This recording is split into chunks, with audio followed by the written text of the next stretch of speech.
Good afternoon and welcome to the Human Rights Initiative lecture. My name is Kiyotaro Tsutsui. I'm the director of the Human Rights Initiative. And it's my great pleasure to introduce Professor Jackie Smith. She's professor of sociology at the University of Pittsburgh. Her research has consistently examined issues of social justice and social change from the local community level to the global transnational level. And she is a true pioneer in the research on transnational activism, and her research on international NGOs, non-governmental organizations working for social change,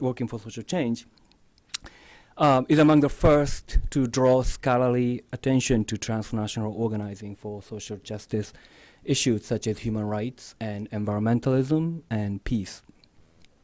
And she has been very influential in the field, and her data set on transnational social movement organizations that she collected with her collaborators with funding from the National Science Foundation is the most widely used quantitative data of its kind. She's been interested in how international political economy and global institutions shape collective political mobilization for social change, how activists engage in these efforts, forge alliances across class, racial, and gender backgrounds, and make connections between local and global levels, and between global north and south. She's published dozens of articles in highly respected journals such as American Sociological Review, Social Forces, and Human Rights Quarterly, and published about a dozen books and edited volumes, starting with her 1997 edited volume on transnational social movements and global politics. That was when I started studying international human rights movements, that was about the only book that really looked at the topic, along with Margaret Keck and Catherine Sicking's activists Beyond Borders. More recently, she's published in 2008 a book from Johns Hopkins University Press titled Social Movements for Global Democracy. And in 2012, she published a book co-authored with Don Wiest, Social Movements in the World System, from American Sociological Association's prestigious Rhodes series in sociology from Russell Sage Foundation. And she's also been active in local, national, and international human rights organizing. She has co-founded the International Network for Scholar Activists. She's been involved in organizing for the World Social Forum. One meeting took place in Detroit recently. She's worked with Jobs with Justice and is currently organizing with the Human Rights City Alliance in Pittsburgh. And her lecture today, entitled Cities and Human Rights in the 21st Century, draws on all her academic works in the past, and also her experiences in engaging with advocacy work, particularly in the Human Rights City initiative. So without any further ado, please join me in welcoming Professor Jackie Smith.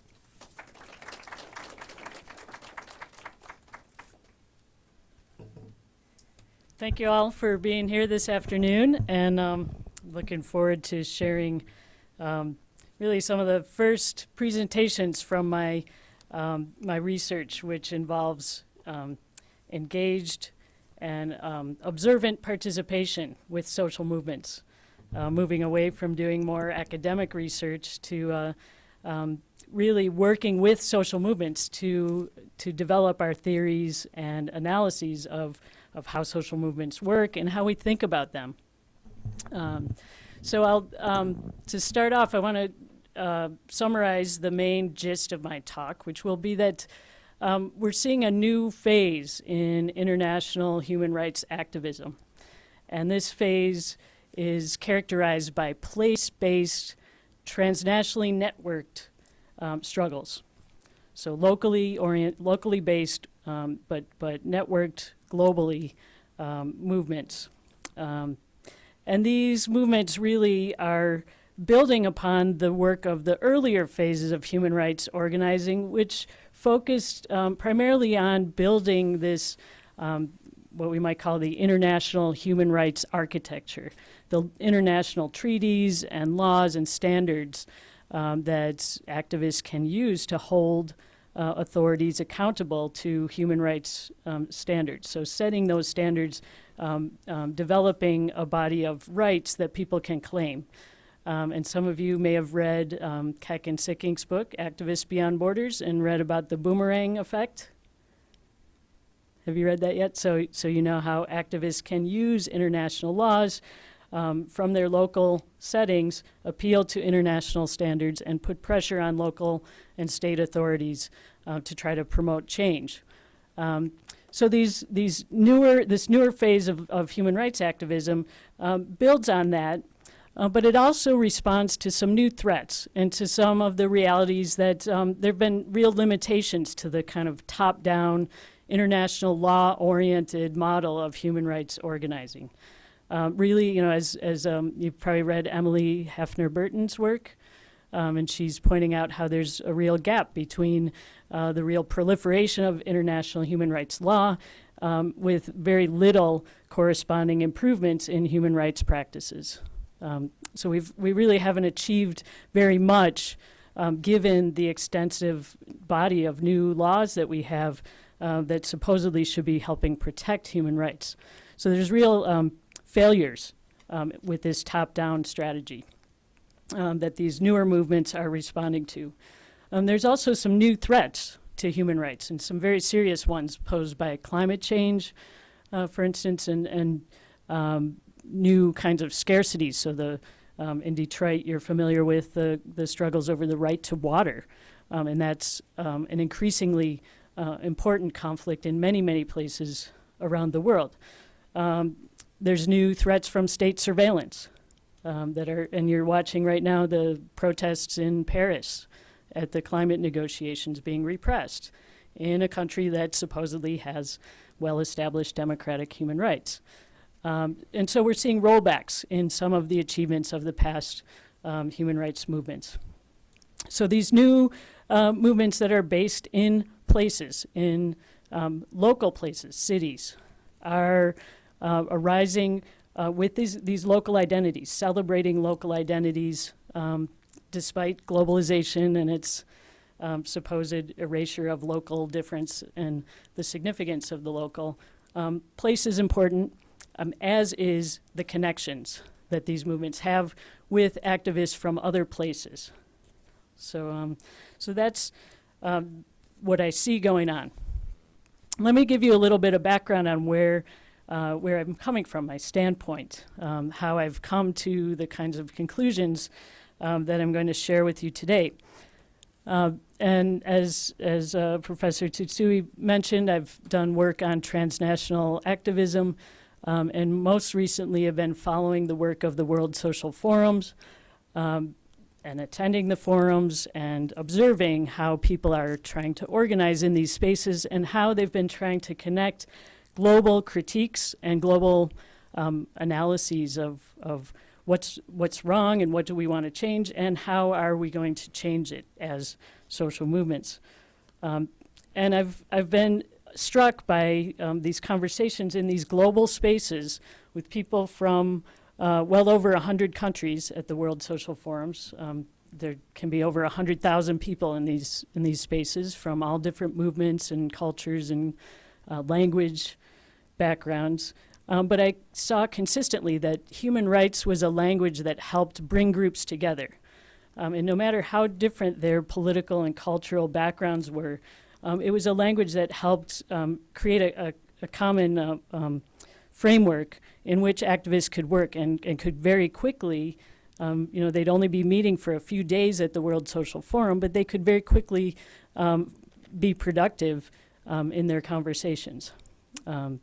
And so I was observing that over time. And what was interesting as well is in the academy, there was a tendency to have a lot of work that critiqued the liberal human rights framework and saw it as really an approach that was more appropriate for more privileged groups and wasn't really helpful for groups that were mainly concerned about economic and social and cultural rights, that it was really about civil and political rights. But what I found was that it was the most vulnerable groups, the groups that were most harmed by economic globalization that we're using human rights discourses to organize with. And so I thought, well, if this is the language that they find helpful, and if it's useful in bringing together diverse coalitions, I want to think some more about how this works and what are the dynamics involved. At the same time in the World Social Forums, there was a tendency to localize. So the World Social Forum spun off local and national counterparts to the social forum. So you saw in Detroit in 2010, the U.S. Social Forum came here to Detroit. Was anybody at that forum? Just a few years ago? No? Did you hear about it? Some of you did. So right off the bat from 2001, when the World Social Forum started, there was a move by activists to really bring these ideas into more local spaces to help translate, if you will, these global ideas and analyses of globalization into local context. What do they mean for local organizers? How do they impact the places where people live? And so I found that to do my research, I needed to do the same thing that activists were doing. I needed to go home and try to talk with activists in my community about these ideas in the World Social Forum. So we organized local social forum I was in northern Indiana at the time, and so I could observe and work with other activists to think about, we talked about human rights and about these global movements. Bringing some of the projects and ideas that came from the social forums into local spaces and seeing how they worked. I was playing a role of translator between these global movements and local movements, and also between, as a scholar, as an academic, I was privileged to be able to go and learn this stuff. And so I was translating some of my analyses of social movements into a local context as well. And increasingly, as I've progressed in my career, I've become more of an activist scholar than a scholar activist. And I think it's been really important for how I've learned and what I've learned about social change and how social transformation happens. But in any case, the idea of human rights cities is one that I took from my research in the World Social Forums, because I attended some workshops in Brazil that were organized by a group called the People's Movement for, or People's Decade on Human Rights Education, which was promoting this idea of local human rights organizing around these international human rights norms. And I'll get back to the story of that group later on. But so I'm really sharing a story that comes from this mix of being a scholar studying transnational activism, but also trying to organize locally and bring these ideas into local contexts. And what I learned really is a mix of what I read and research and think, and what I do and what I've learned from my interactions with other organizers. They've taught me a whole lot that I couldn't learn from just academic research. So I think this work has convinced me that we need some new approaches to doing research that are more participatory and engaged with communities. So I'm arguing that this new locally based but transnationally networked movement is really at the forefront of human rights activism today. And I want to share a little bit of the global context of where this shift is coming from. And as many of you may have heard, in the last few years, demographers have said that the majority of the world's population live in cities. This is a fairly recent development. And in any case, cities are really important places for economic globalization. They're really the site of where companies try to focus their resources and develop and accumulate capital. It's really where labor markets get structured and shaped. Increasingly, it's a site of investment. There's a really interesting article by Saskia Sassen in The Guardian within the last week on the corporate buying of urban buildings, and how this has grown tremendously in the last few years since the 2008 financial crisis. So this is where capital is looking to make money, is in cities. And cities are also the sites of struggle, historically and continuing. This is where people of all different class backgrounds and ethnic and racial backgrounds are thrown together, and where they can confront and try to shape the processes of globalization and development. And they can try to shape their cities. The second element of the context of today's struggles is that we're seeing these rise up at a time when the global human rights movement is much stronger. There's many more organizations. The organizations are much more networked globally. There's much greater participation from the global south, so it's more equitable, not totally equitable, but much more influence of groups that haven't been as privileged by economic globalization in the conversations. And there's a lot more experience in the movement, and maybe a little more cynicism about the possibilities for international institutions and international legal structures to affect change. So there's a little wariness that institutions alone can solve the problems that we're addressing. So there's the context, and so in this context, we've seen a rise of a movement that's being referred to increasingly as human rights cities. And these really seem to have started appearing in the early 2000s, maybe late 1990s, early 2000s. And these are cities that explicitly reference human rights in their programs and their policies. And there's two different kinds of human rights cities. There's one set that arise out of this, the efforts of the People's Decade on Human Rights Education that I mentioned at the World Social Forum. And then another set that's isn't as formal or comprehensive, but cities that explicitly reference an international treaty or human rights in their in various city resolutions and programs. And I'll give you two examples of this latter kind, and then share some accounts of these formal human rights cities, of which Pittsburgh is one.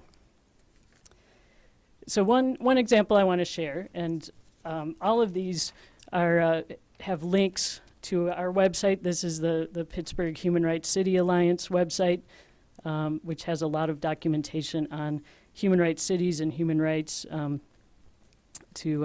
that's part of our organizing and education work there.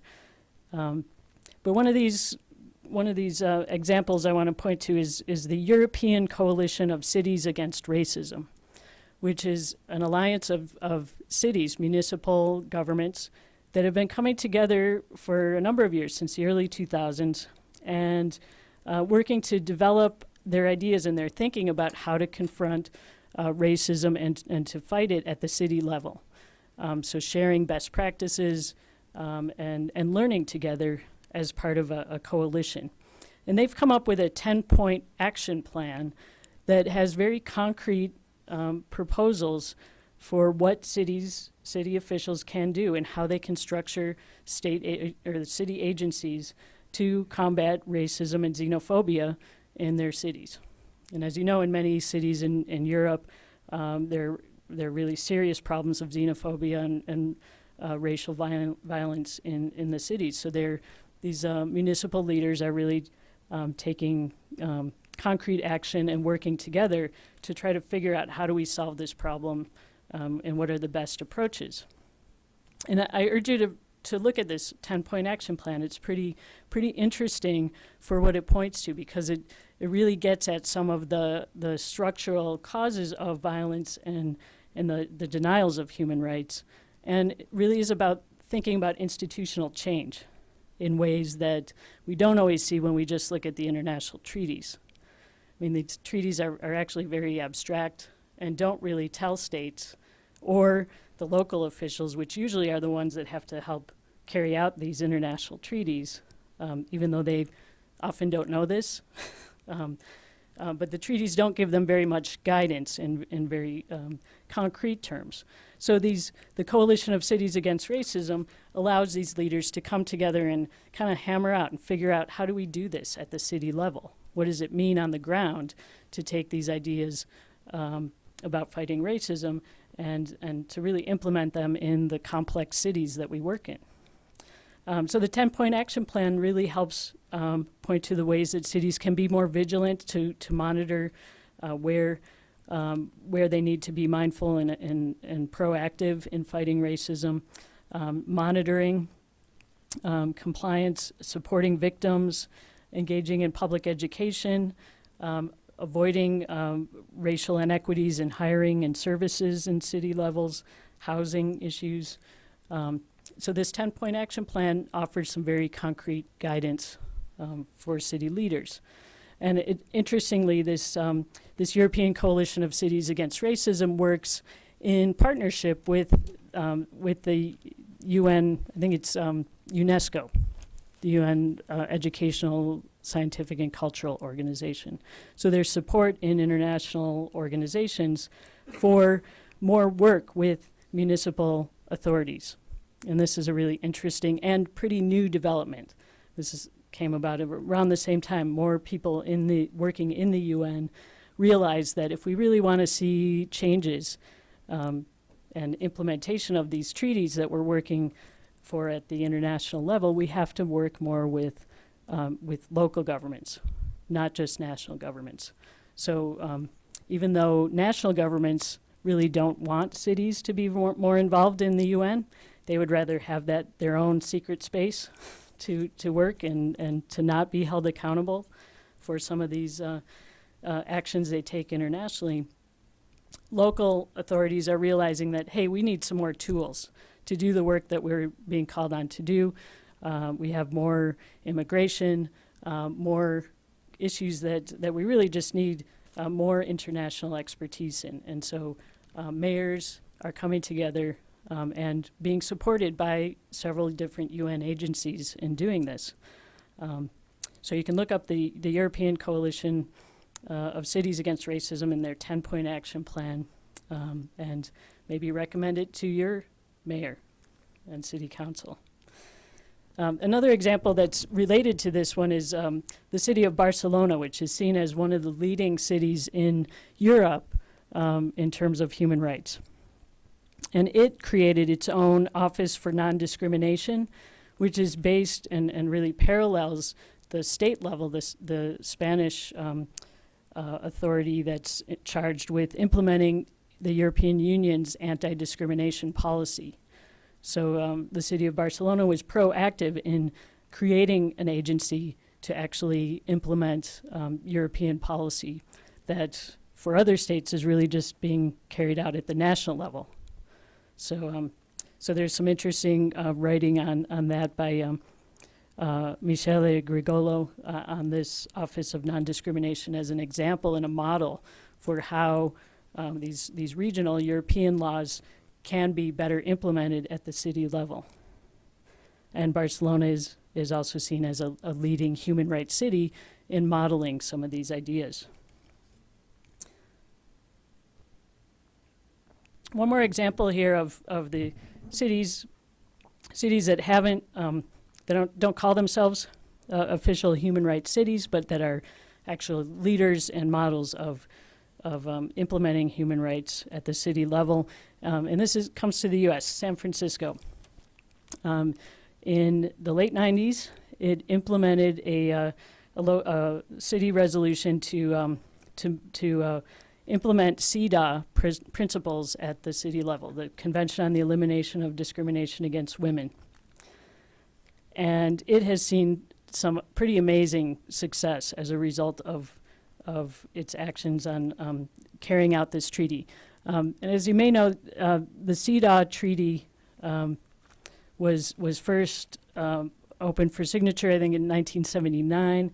The U.S. is one of about, is it 6 countries that haven't ratified the treaty in the world? So, and we're the only Western country that has not ratified the CEDAW Convention. And so San Francisco kicked off a U.S. campaign from the grassroots level to get the United States to sign this very globally very popular treaty by starting a Cities for CEDAW campaign. So if the U.S. government isn't going to sign it, we'll just sign it at the local level, and if we can get 100 cities for CEDAW, we're pretty much almost there in terms of getting the national ratification of the treaty. So it's really an example of grassroots international law. But the exciting thing about San Francisco is how much it's been able to achieve. And I think the most exciting achievement is that it's implemented some very concrete practices with regard to domestic violence. And as a result, it's gone for more than 44 months without a single domestic violence homicide. And that's a pretty remarkable achievement. In addition, it's set out a number of very concrete practices that all local agencies follow, and also they encourage local organizations and nonprofits to also follow a set of gender equity principles. And it's done a lot of work on fighting human trafficking and ensuring language access for immigrants and other kinds of services that, thinking about the CEDAW principles, have sensitized local governments to the needs of women and vulnerable groups in ways that without this treaty and without these principles, they may not have been as concerned about. So there's been some real changes in San Francisco, and it's really inspired a lot of activists around the country to model that Cities for CEDAW approach. And Pittsburgh is one place where we're doing that as well. So in addition to these cities that have embraced human rights principles more generally, there are a number of cities that have formally declared themselves, or whose citizens, residents, have declared them human rights cities. And like I said earlier, this idea was first launched through the People's Movement for Human Rights Education, which has been involved in the international human rights movement since the 1980s, I think. And they launched this idea after the UN Global Conference on Human Rights that was in Vienna in 1993. And that conference was one where a lot of activists and officials at the UN were thinking more about the local implementation of human rights. They were starting to realize that we're passing these new treaties. They sound really good, but we're not seeing the kinds of results that we would like to see. So I think we have to think more about what's happening on the ground. And so this idea really grew out of that space of where activists and government officials and human rights advocates coming together to think about this problem of how do we improve human rights practices. And so since they began their work to try to promote this idea, and like I said, they went to a lot of different movement spaces to educate activists and put this idea out there, there are now, there's not very good documentation on human rights cities, but I've been able to locate at least more than 24 cities around the world that have formally adopted the label of human rights city. It's probably actually a lot more than that. But a few of the places are, the very first human rights city was Rosario, Argentina, which embraced the idea following the dictatorship and saw a real need to build a culture of human rights to ensure that their democracy could be strong, that it wouldn't revert back to an authoritarian state, that there would be a real popular knowledge of the need to defend their human rights. There's human rights cities in Chile, in Bolivia, Brazil, in Egypt, in Ghana, in Kenya, in Mali, Rwanda, in the Philippines, in India, in Taiwan, South Korea, in Canada, Austria, Bosnia, and a latecomer to the party is the United States. Our first human rights city was formed in 2008. Washington, D.C. was the first U.S. human rights city. Other major U.S. Human rights cities include Boston and Seattle. And I guess Pittsburgh, but we're kind of a small city. But so let me share a few examples of some of what is happening in human rights cities, and then I'll conclude with some ideas about why I think this is important and what we might take away from it in terms of how we think about human rights activism in the 21st century. So I want to start with my first example will be the most recent U.S. human rights city, and that is Jackson, Mississippi. And Jackson, Mississippi became a human rights city about a year ago, last December, and it has a really interesting and probably, I think, a model strategy. It got their city council to pass a resolution to set up a commission at the city level to create a human rights charter for the city. And so that commission is now at work developing this charter. And next week I'll be going to the U.S. Human Rights Network conference in Austin, where they're going to be sharing an update on that process and helping other activists learn about this strategy of crafting a human rights charter. So what's good about this kind of approach is that it actually engages municipal government in the work of setting up an agency to really think about how, what are the human rights principles, and then what does that mean for local governance in very concrete ways. So having a commission, I think, is really important, and having a formal charter that's been discussed by policymakers is going to be really key to getting everybody on board with this idea. And as you'll see from my other examples, it doesn't always happen this way. Each of these human rights cities, I think, has a different path to getting this designation. But I think Jackson's is a good model. And what's really important as well is that the groups that are leading this struggle are really have been active in the community and have the human rights city strategy is part of a bigger political project that they're engaged in. So one of the leading groups is called Cooperation Jackson, which is involved in Jackson in really building and promoting an economy that's inclusive of African Americans in particular, which are a majority of the population, but which have been excluded from a lot of the economic opportunities in the city. And increasingly so as the economic globalization and kind of gentrification processes have been intensified. And so Cooperation Jackson has been really leading and bringing new ideas about how can we govern our city in a way that includes people and really gives people economic opportunities and allows them to stay living in the city. What gentrification means is usually forced displacement of low income, usually people of color communities from places in the city where investors want to develop. And Cooperation Jackson has been mobilizing proactively to try to prevent at least some of that from happening in a very, very difficult political context. They're also engaged right now, they're in Paris at the climate negotiations, and they're working as part of a national alliance of grassroots groups promoting a just transition in regard to climate change, and saying that we know that the climate is changing. We know that there's going to be certain repercussions in communities and relocations, displacement of people as a result of climate change. We want to make sure that that's equally shared, that the poor people are not further marginalized by climate change. And so the idea of human rights charter and the human rights city is integrated with these other projects.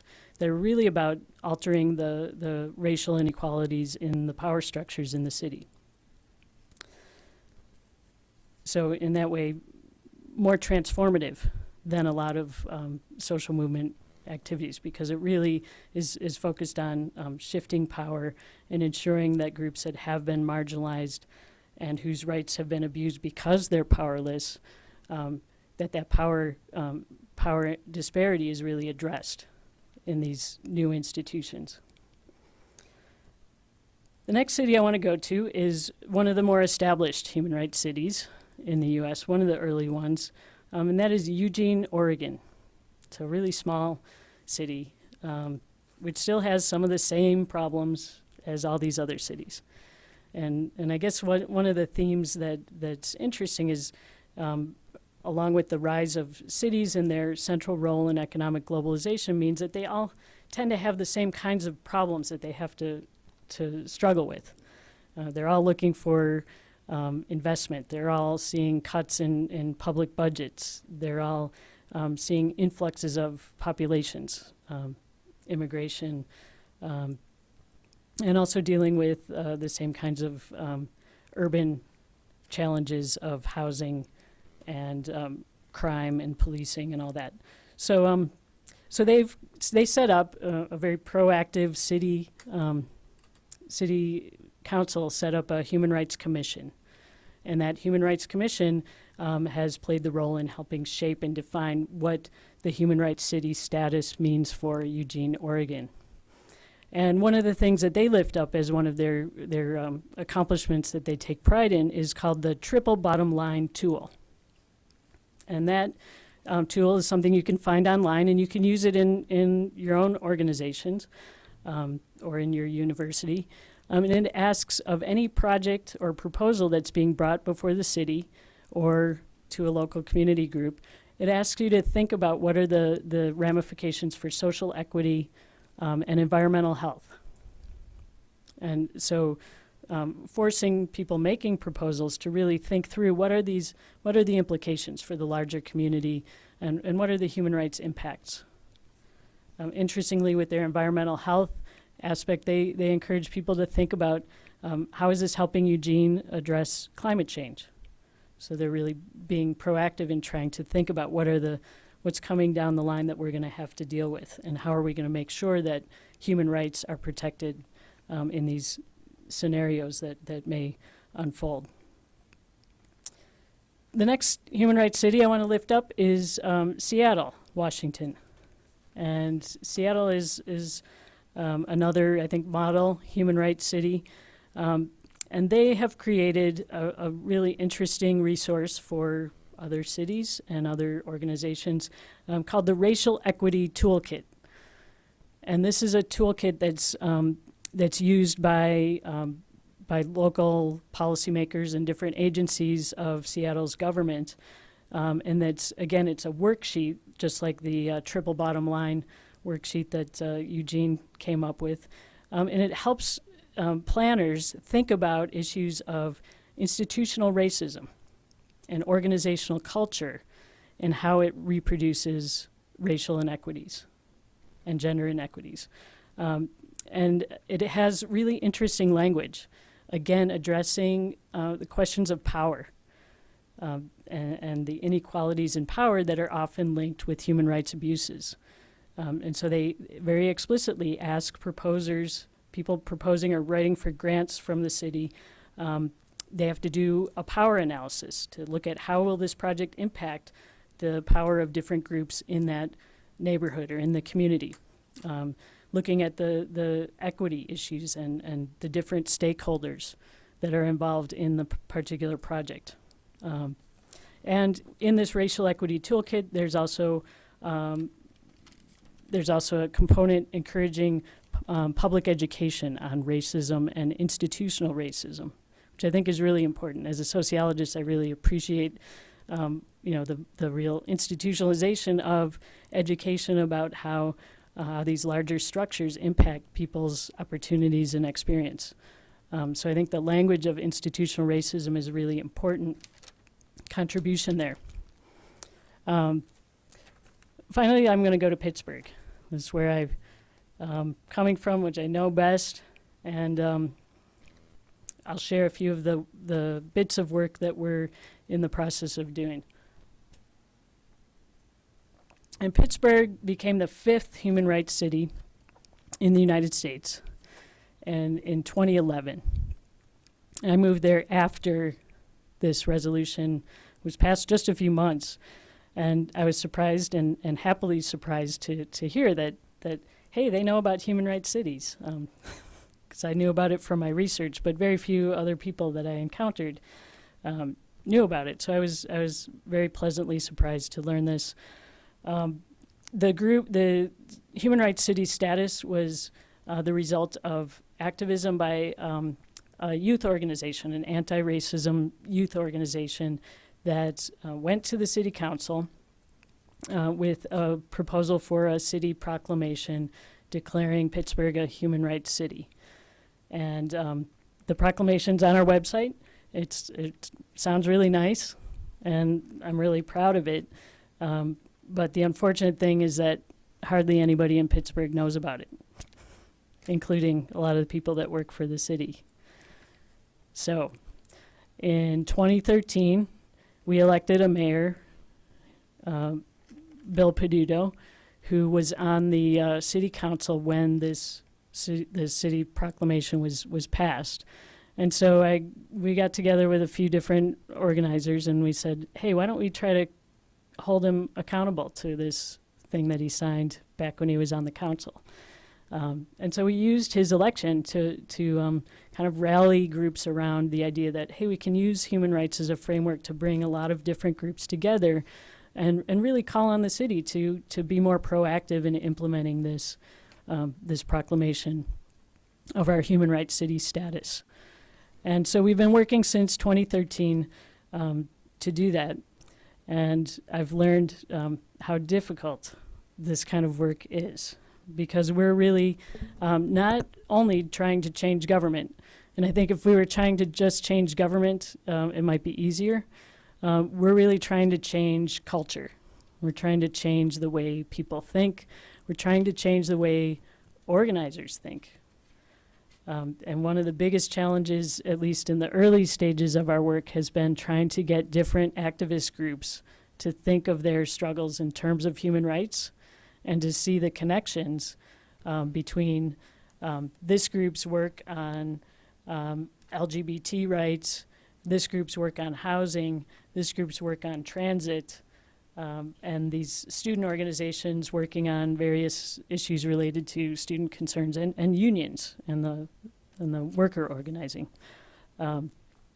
That's just a few of the candidates that are out there, but getting these groups to work together is a lot harder than it sounds. And even getting them to understand human rights as a framework in which they could advance their organizing as well as a bigger project has been slow, but we're starting to see some progress after a while of just getting the language out there, giving people opportunities to think about it, and inviting them to work together and supporting their projects, supporting their work, and building trust, I think has been a real critical element here. But I'll share a little bit of some of the projects that we've done, because there's been some interesting learning through this, and the relationships that we've built so far have been through doing work together and creating spaces where people can come together across different groups and work together around a vision that is very easy to get them to care about human rights. So one of the early projects that we did was we looked to the model that Seattle, Washington provided, and they had declared October 12th as Indigenous Peoples Day. That was, I think, in 2012 that they became the first major city to declare the day that's usually called Columbus Day, and to call it Indigenous Peoples Day. So we had discussions in our group about this development and thought it was really interesting and actually really important for a human rights city to acknowledge the past human rights violations, and also in order to allow for healing among the groups that have been affected and that are still affected by the racist colonial policies on which this country is founded.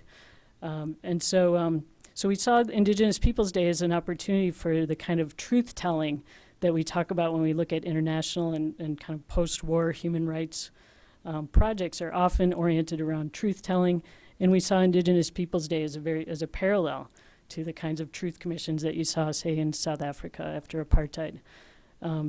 So we've been organizing. We got the city council to pass a proclamation declaring October 12th Indigenous Peoples Day.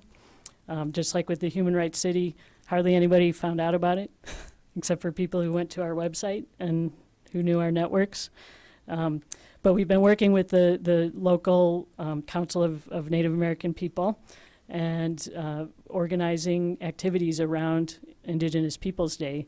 And as a result of just doing work on October 12th and doing outreach, we also planned some other educational activities during the year, but October 12th is really our focus. But we have exposed a lot more people to thinking about why is it that we celebrate Columbus Day when, if you think about, today Columbus would be would be guilty of war crimes and crimes against humanity. So really rethinking the history that we're told and trying to rebuild a new history that could be based on human rights and that could really tackle some of the histories and traditions of racism and exclusion in this country that get reproduced in cities. So Indigenous Peoples Day has been one of our first initiatives. The other thing that we do as every year in the 3 years that we've been around is we help lift up International Human Rights Day. That's really our big event every year. And just last year we decided that instead of just doing an event where we would try to bring together different human rights activists from different communities that have been most impacted or least able to enjoy their human rights, to help people learn about, the diversity in our city, that we might declare ourselves a human rights city, but there's a lot of people who really aren't able to enjoy human rights, that don't have dignified lives in the city, and who are organizing to fight that. So we would bring organizers from these communities and help people hear about their work and get involved. But in the last 2 years, we've been doing what we're calling Human Rights Days of Action. So we've invited groups around the city to host events on their own work and to include it as part of a calendar that we put out and promote around Human Rights Day. And so collectively, so we might have a bunch of smaller events. Collectively, we're doing a couple dozen events on human rights around these days of action. So we have much more kind of force to our statement for Human Rights Day collectively through our Human Rights Days of Action. And we've seen a lot of growth of trust and collaboration as a result of this work. And finally, there's annually in Pittsburgh, we have a summit against racism that started about almost 20 years ago now as a result of the death of a young man, Johnny Gamage, at the hands of the police. So the same thing we're seeing today with Black Lives Matter goes way back. And so this summit started back then to try to bring groups together to fight racism in Pittsburgh. And so every year we hold a workshop at this summit to get groups together to think about how we can work together better to fight racism. And this year we're doing a panel to lift up the Cities for CEDAW project, because a number of groups around the city are working on to bring CEDAW into Pittsburgh legislation. And we want to think about, so what are the racial dimensions of this treaty? How do we think about Black women and girls? And how did their needs, how do we think about meeting their needs better? How do we think about immigrants in Pittsburgh and bringing their needs to the forefront? And in addition to this, we are also going to look at a project that the U.S. Human Rights Network is promoting, and that is to monitor U.S. compliance with a Convention on the Elimination of All Forms of Racial Discrimination. which is one of the major human rights treaties that the U.S. has ratified, which means that every 2 years, the U.S. government has to give a report in Geneva on its actions in regard to the treaty. And so the U.S. Human Rights Network coordinates cities and locations around the country to create a shadow report on racial discrimination in the United States. And so we want to organize in Pittsburgh to participate in that shadow report process, and we're going to share that at this Summit Against Racism. So we're creating some spaces for groups to come together and to learn about human rights and to find ways to work together.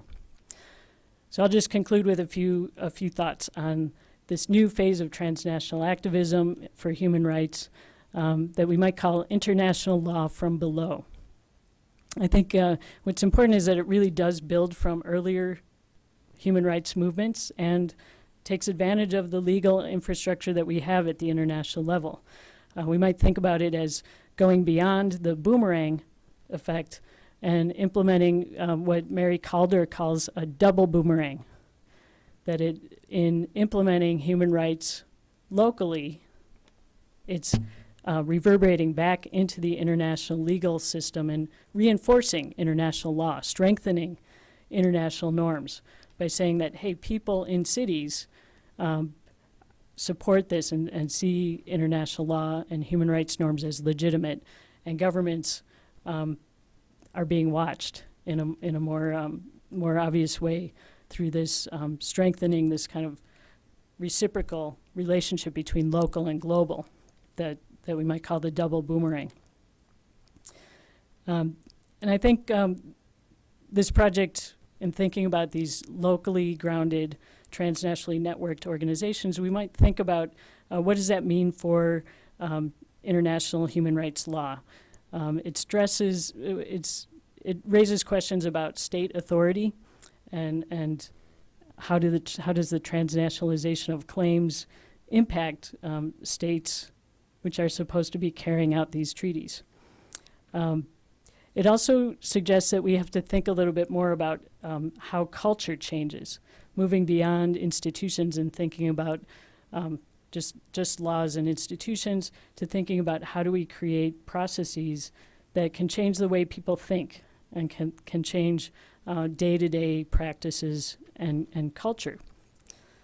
And finally, there's in these projects, what's very interesting is that there's interesting collaborations between states and social movements, and greater involvement of subnational authorities, so local governments in global institutions and governance.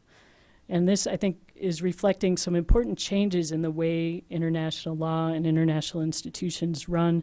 And that's, I think, where we need to look if we want to understand kind of future directions of global social change. So these are some preliminary thoughts, but I'm looking forward to hearing your questions and hope you enjoyed learning a little bit about human rights cities.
It does, yeah.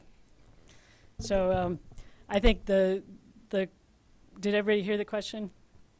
Okay. So I think you're raising issues of reparations and real redistribution kinds of issues. For me, that is human rights work, and I think that's really what human rights cities need to be about.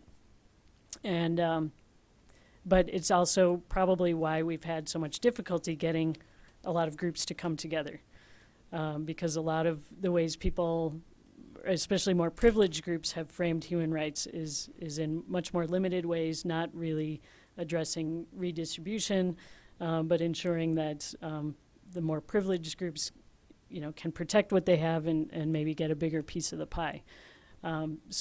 But I think some of the conflicts that we're seeing on the horizon, and climate change is one example, and water is certainly another, that just illustrate that that there's, for everybody to enjoy human rights, we really need to engage these redistribution questions. And so really confronting the reality that you can't, that human rights have to be universal and indivisible. So all human rights have to be accessible and enjoyed by everybody. And that's why in our work, we really make an explicit point and really it's educating activists as well as officials, that we really need to look at the groups that have been most denied their human rights and lift them up. Because when we do that, then we know that everybody else is enjoying human rights. So really, if we want to bring about human rights, we have to look at who doesn't have them, and start there. And that's why we've started with the projects that we've started with. And it probably means that our work is going to go really slowly, and we're going to have a lot of conflicts, and we've experienced that. But I think in the end, this is the approach that we have to take if we want to avoid the failures of the earlier human rights movement, which saw a lot of nice words, but not a lot of good actions.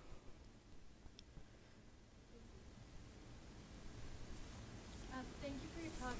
I wanted to ask about the role of human rights cities in the U.S., specifically because cities, of course, it depends on where we're talking about in the country, but they're often seen as progressive islands. And thinking about how human rights cities, what kind of roles they can play with state governments, for example, because I'm generalizing, of course, but when we think about the kind of struggle over state authority and federal authority in the U.S., states' rights have often been invoked for more regressive claims, and even when we see now, the governors trying to shut out Syrian refugees, and the federal government saying you don't have the authority to do that. So I don't know if this is making sense, but it's really a question about, can you see human rights cities as mediators in those kinds of, in that state-federal relationship, or I don't know, it's a specific question about U.S. kind of history of state-federal relationship, but also the fact that, you often have, let's face it, democratic cities in red states that are seen as something unto themselves. And what does that mean for the rest of the state? It's not just for Boston, for example, but other places we can imagine that. So what does that mean for the state in which that city is located? Right, that's a really good question, and one that I'm thinking about now in the research I'm doing, because I really haven't, not so familiar with research on local government, and so I'm tooling up on that front. But what's really interesting is that, yes, these are probably in some ways progressive islands, but the global forces that are operating in cities are creating a number of just municipal governance problems, and that mayors around the world are facing. And so in many ways, these really defy political labels. They're just problems of managing these urban spaces that are confronting these real challenges of cuts from in social welfare spending. So there's less money coming from national governments to support social welfare programs that are implemented at the city level. So cities are squeezed at that level. They're also competing with each other to get investment. So they're often offering these big tax breaks for companies to come in and providing incentives. that really tax local budgets, and then they have less resources to deal with problems of influx of migrants and other kinds of urban problems. And so in many ways, local officials are just struggling to figure out how to do their job. And I think these transnational networks of municipal authorities, they've actually been growing in the late 90s and 2000s. The same time period, we've seen more kinds of international associations of mayors. And Benjamin Barber has an interesting book called When Mayors Rule the World that looks at this phenomena. And so while these reactions don't necessarily have to be progressive, what's really happening is that their cities are facing a similar set of problems, and it actually costs a lot more money to do them if you don't involve your citizens in addressing them. And the human rights city model is really a participatory model.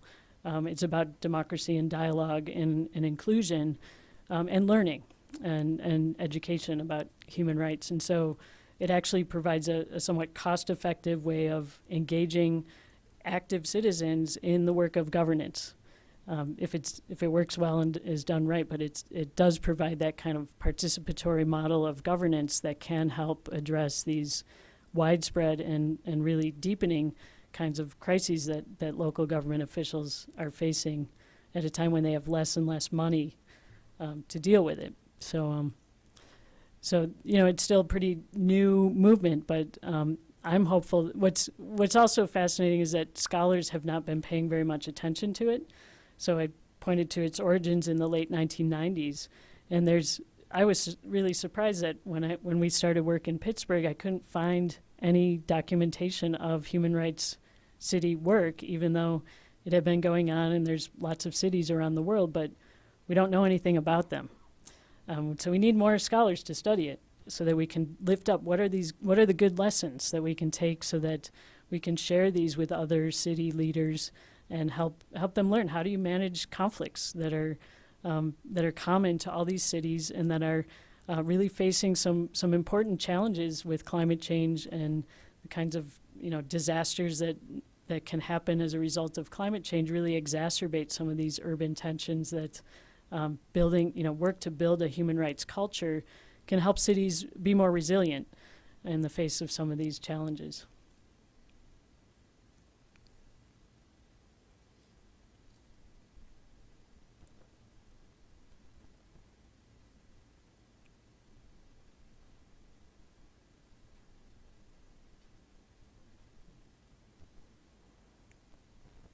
So Human Rights Day is next week, December 10th. Cute. Are there any human rights cities in Michigan? Detroit or Ann Arbor? Human city or Not that I've heard. I think what happens is the people organizing human rights cities are so busy doing the organizing work that they don't document or tell their story very well outside their community. Although they're networked to some degree. So actually Jackson is much more networked than some of these other cities, although I've learned about these others through, so I'd say that these are place-based but transnationally networked struggles. And so this is how we learn about them. But I know that the people in Detroit know about human rights cities because I've talked to them about it, and also they've been part of the U.S. Human Rights, U.S. Social Forum networks, and so I wouldn't be surprised. Mm-hmm.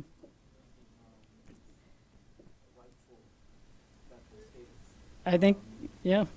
So I have a more substantive question. So it makes a lot of sense for cities to be a major player in advancing human rights work. To the extent cities have, local governments have authority to do something. So same-sex marriage, for instance, gun control to a certain extent, police brutality also to a certain extent. And I'm wondering what the limits of what cities can do might be. And initially I was thinking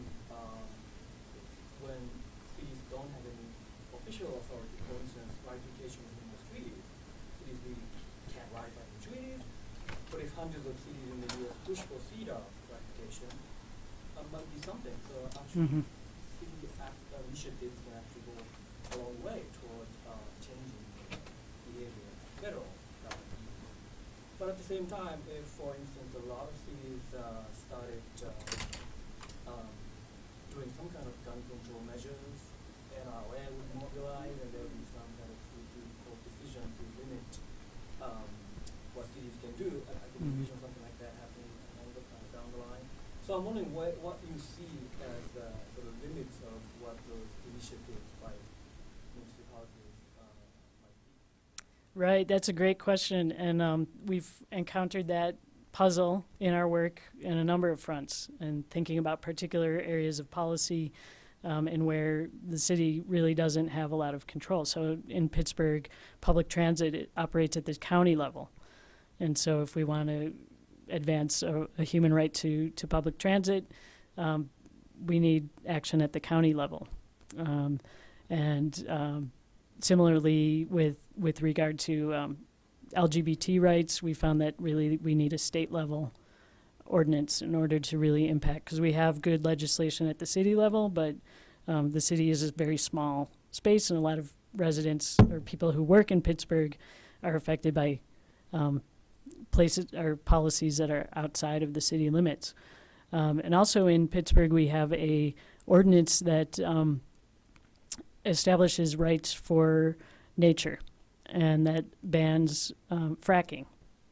But the state, we've had retrograde governors who work with industry, and they want to make sure that the state is fair game for hydrofracking. And so we don't, we might pass local laws, but they're not that meaningful in some ways. So, but what's important in the human rights city work is that the people that we mobilize and that we engage in this work to think about how do we change city policies, so we get residents more engaged in thinking about governance, and they learn how government works. I mean, so many residents just take for granted that this stuff happens and that people will look out for their interests.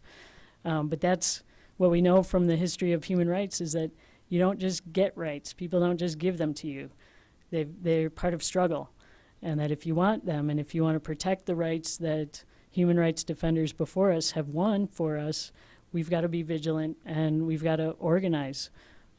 So it's by actually engaging in the work of thinking about how do we do this that residents see that, oh, we got to start working at the state level, or, and they think about campaigns. So they may not have a lot of ties when they begin the human rights cities, but in the process of learning about how the law works, they make connections with other groups.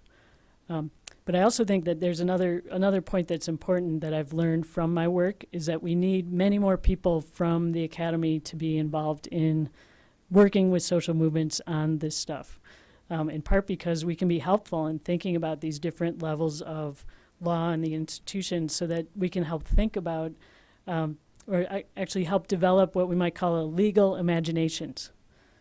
So what could be possible?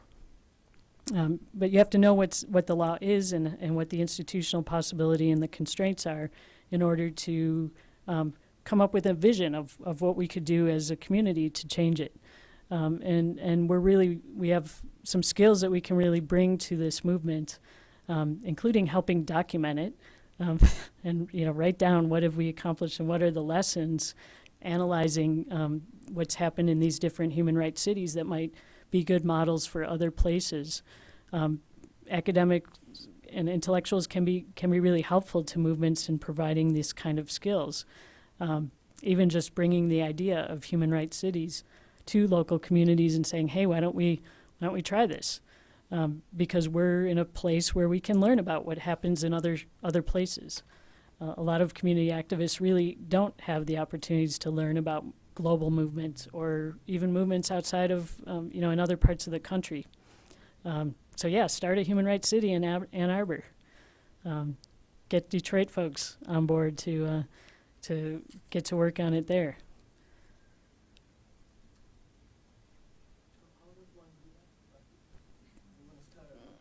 Don't do it the way Pittsburgh did. I think take Jackson's approach.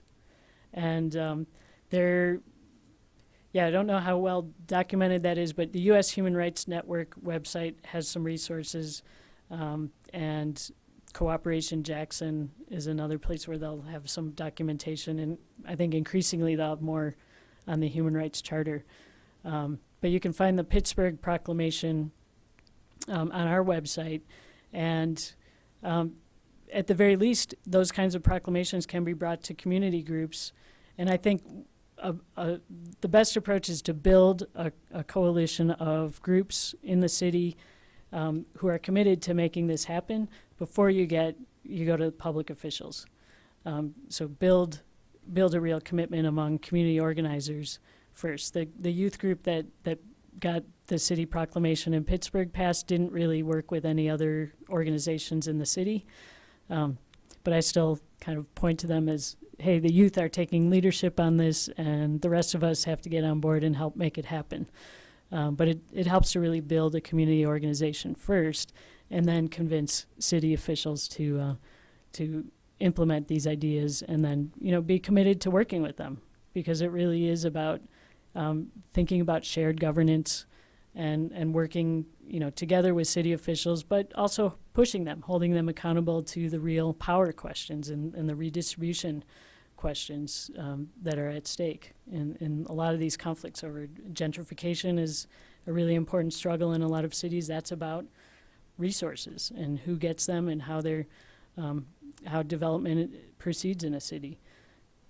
So creating spaces where these conversations can happen and building commitment of different groups to come together is I think a real important first step. But I'm hoping that this work will generate some more lessons across these cases, and that's one of the things I'm hoping to do in the next few years is pull out good examples and lessons from the Human Rights City work that's being done around the world.